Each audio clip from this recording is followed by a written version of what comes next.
Hey, all you literary legends and luminaries. I'm Julie, and welcome to Booksmart.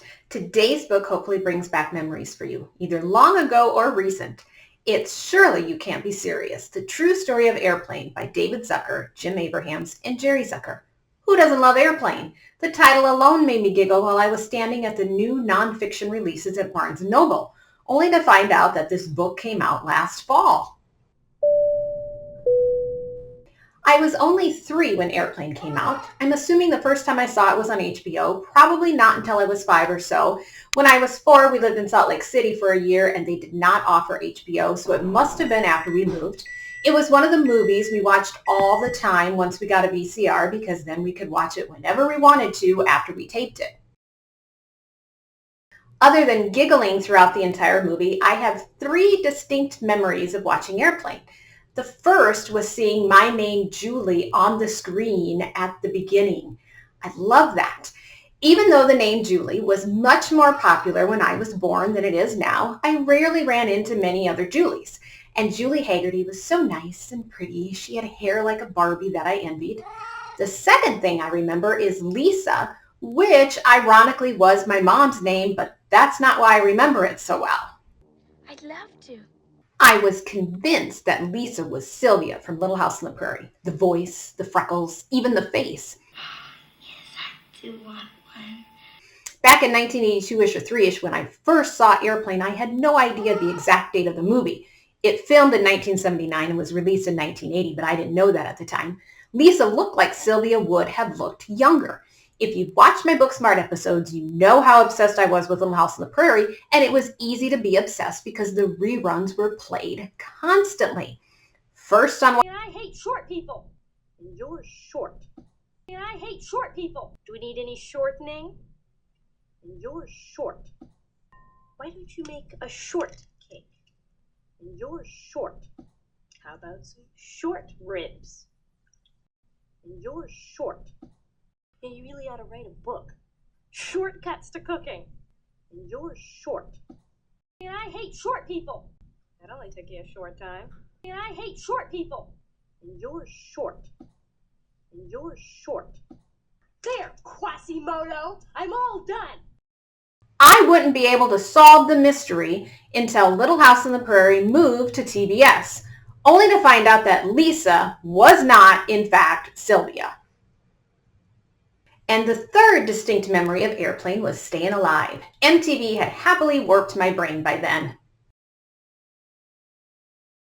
Ever since Solid Gold, I wanted to be a dancer. I used to do the John Travolta point all the time. Airplane was really ahead of its time. Before all those 80s movies had dance scenes, Airplane parodied Saturday Night Fever.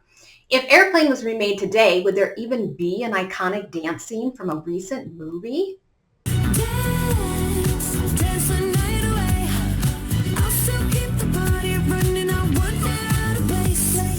That was part of the joy of Airplane. The beginning from Jaws, the horse in the bed from The Godfather, which even I knew about at my young age.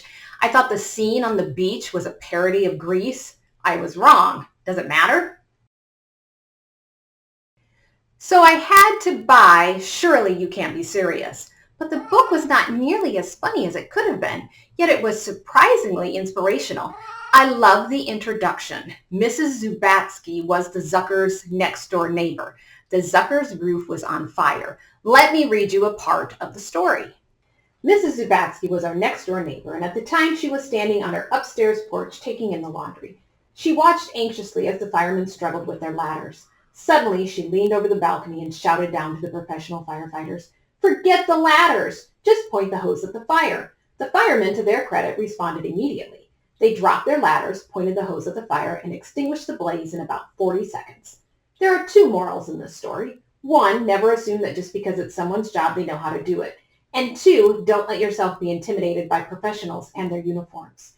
Growing up in Wisconsin, my brother David and I and our friend Jim Abrahams never knew anyone in the movie business. We never even knew anyone who knew anyone in the movie business.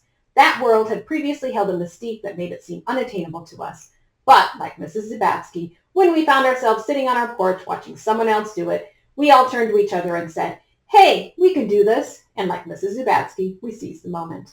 If you have a better idea, if your plan makes more sense, if you have a vision, then put down your laundry and scream a little bit, throw your hat into the ring, and never let professionals or their uniforms prevent you from telling anyone where to point their hose. Such a fitting start to the book. Surely You Can't Be Serious will give you insider details on how Airplane came into existence, and for us to have the joy of watching Airplane, we learn about how Zucker, Abraham Zucker, came to be in their first movie, Kentucky Fried Movie, which stemmed from their improv sketch group, Kentucky Fried Theater. And yes, the name was inspired by Colonel Sanders' Kentucky Fried Chicken.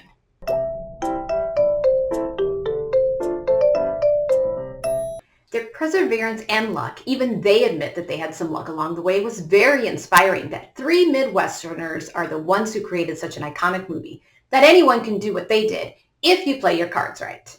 Oh, Timmy, you scared me. Did I? Excuse me. Excuse me. How do you spell old human? I think it starts with a P. And their purpose was simple. They just wanted to make people laugh, stay out of all the conflict in society, and just make the world a funnier place. Here's what Jim, Jerry, and David say about their jokes.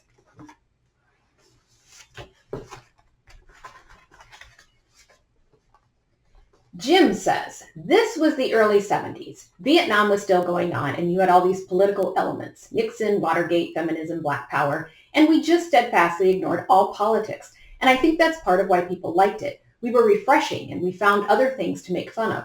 We found things to laugh at despite your political leanings. Everyone loved a good fart joke. Jerry says, exactly. The politics of the time weighed so heavily on everybody that I think people were just happy for a couple of hours of not thinking about it. People were as sick of the anti-war movement as they were of the war. David says, we instinctively knew that media was where it was at, so we did TV and movie satire. That set us apart. I think we saw Nixon jokes as being cheap, too easy. That's what's so interesting, and what they say about Nixon, too easy, too cheap of jokes. I may not have read this book this summer. It was one of those that I thought I would read in the dead of winter when I'm in desperate need of a laugh. And then July 13th happened. I started reading Surely You Can't Be Serious that evening, sensing I would need the furthest book from any sort of news and the funniest book I had in my to-read pile.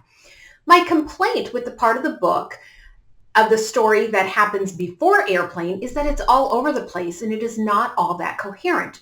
It's messy and disorganized.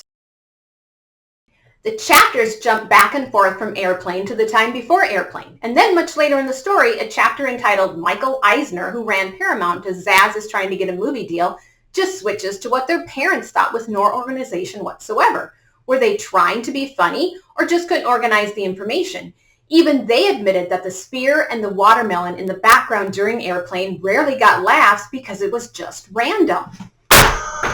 The book could have been organized much more deliberately to tell a more cohesive story, but I learned quite a bit from the book. While I vaguely remember something about the inspiration coming from a movie in the 1950s called 0 Hour, I had no idea that they essentially stole the plot from 0 Hour. The stop smoking, the food poisoning, even the staging of the scenes. Looks like I picked the wrong week to stop sniffing new Barbie dolls. I must admit, I was slightly disappointed thinking that Zaz were some sort of inventive geniuses to have come up with Airplane all on their own. Zaz even bought the rights to 0 Hour, so there would be no plagiarism issues.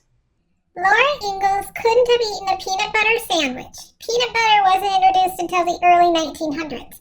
Dr. Baker couldn't have had a telephone since telephones only existed in large cities at that time. It's more like Little House on the Preposterous.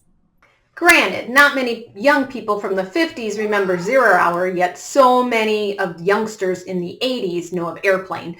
So Zaz knew how to take a B movie and turn it into anything but a B movie, even though their goal was to film Airplane as a B movie. There is still genius, just not as much as I thought. Would you like another pup cup? Baby never has a second pup cup at home. The part I loved reading about was when they were kids and imagining these serious actors saying ridiculous lines, which is exactly what happens in Airplane. When I was a little bit older and understood more of the jokes, I still had no idea who Leslie Nielsen was or Peter Graves, Lloyd Bridges, or even Robert Stack before his Unsolved Mystery days.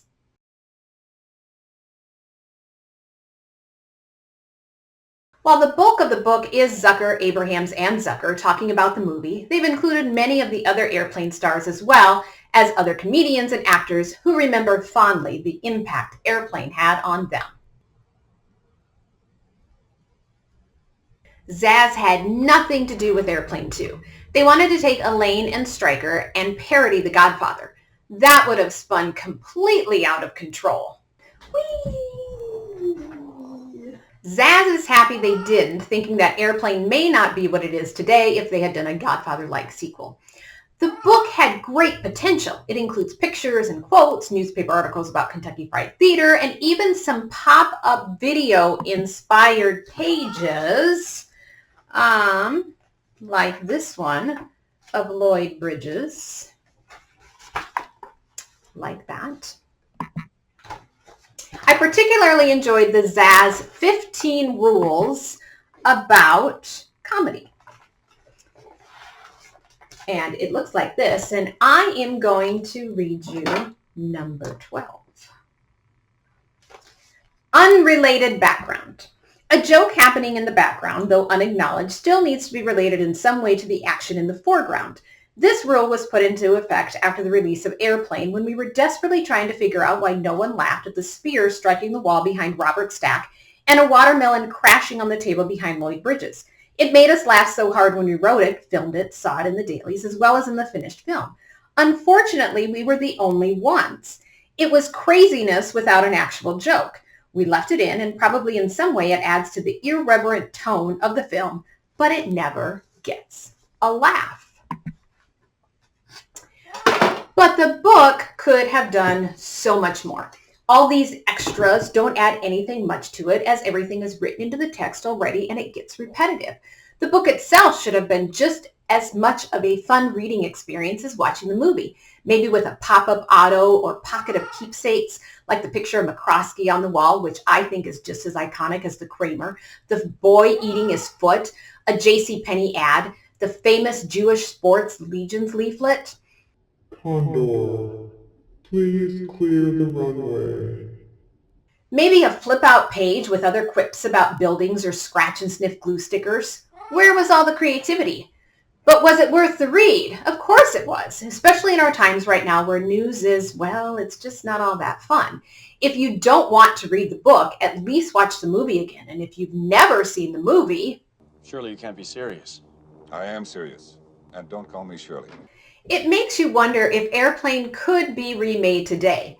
Think about all the airport stuff we now go through, passengers demanding to trade seats with other passengers, cell phones that record everything, the threat levels, and to reference iconic movies from the past decade at the same time. Even I must admit that my pop culture knowledge as I've aged is almost non-existent. I'm behind the times. And you have to tread so carefully with your jokes nowadays since we've all lost our sense of humor. Could a remake even be attempted? And should it? Some movies should be left alone, and maybe Airplane is one of those, although our world could stand to have a lot more laughs in it right now.